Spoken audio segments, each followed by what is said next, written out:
Well, today we're making a comforting classic that first became popular in the 1950s. Howard shows us how to make his good old tuna noodle casserole in the Mr. Food Test Kitchen. When it comes to tuna noodle casserole, you either love it or you don't.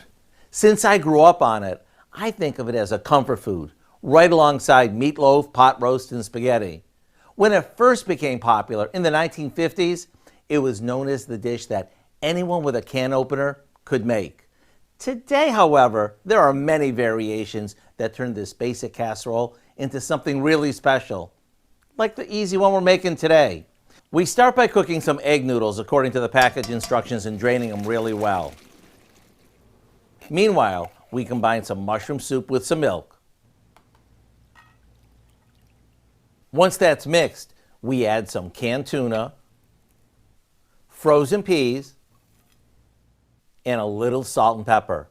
Then we add our noodles and give it a good stir.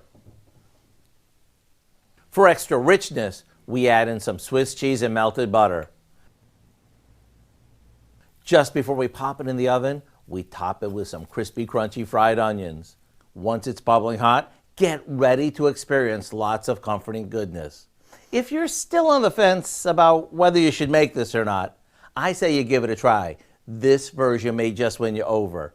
To get the recipe for our good old tuna noodle casserole, check out our website. I'm Howard in the Mr. Food Test Kitchen, where today we found a cozy retro way for you to say, ooh, it's so good.